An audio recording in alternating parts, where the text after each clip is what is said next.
So just give us a quick overview. What's the expectation there this morning?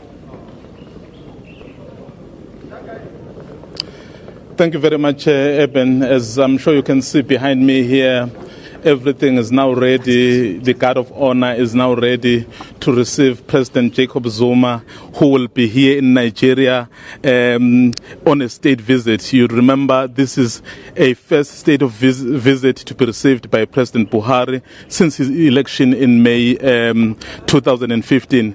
So the first president who got that honor to be invited first was President Jacob Zuma. Indeed, underscoring the importance of these two countries, Nigeria and South Africa. You remember these are the two economic powerhouses on the continent, and I think they want to project that image to the rest of the continent to say they are ready to work together. They are ready to work for the betterment of the people of this continent. And what will happen in the next few minutes, Eben, is that President Jacob Zuma will arrive, as you can see behind, will arrive to be received by President Buhari, and he will then officially begin his state visit. There are ministers that are accompanying the president who are already here, and I can tell you he's also coming with a large business delegation. South Africa has invested a lot in this country. We can mention companies like MTN, companies like MultiChoice, ShopRite. There are so many other companies. In fact, in total is about 120 companies from South Africa that have invested in Nigeria.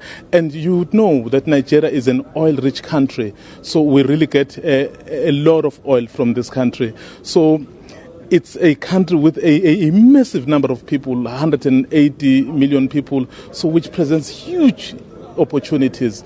That's when the South African business people and of course South African government would be able to tap in those existing opportunities. But as I was saying earlier on, so we're waiting any minute from now at 10 o'clock Nigerian time, and it should be 11 at home.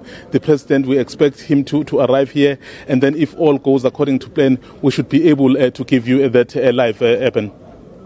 Mzwandile, President Jacob Zuma is the first head of state on an official visit to Nigeria since the inauguration of President Buhari. What's the significance of this? Is this, if one reads it, is this a thawing of relations between countries? Can one see it as that?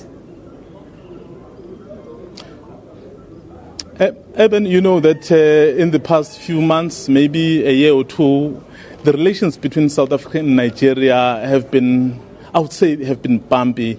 You know the issue of the synagogue collapse in Lagos. It didn't sit well with a lot of South Africans, and you remember some of those. I think early May last year, some of those attacks on foreign nationals.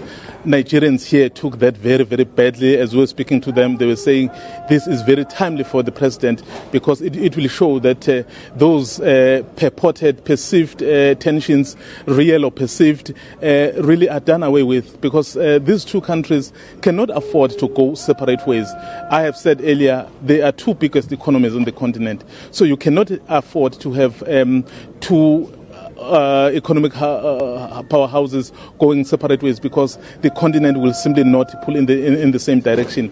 I think it's very symbolic. It's very important that President Buhari invited President Zuma as his first head of state to come and talk about relations since his election, or rather his inauguration in May last year, 2015. So, Mzwandile, thank you very much for that update. We'll be back with you at the top of the next hour, or as soon as matters get underway there for President Zuma's official state visit to Abuja in Nigeria. Coming to you live from there, that's our presidential correspondent, Mzwandile Mbeje.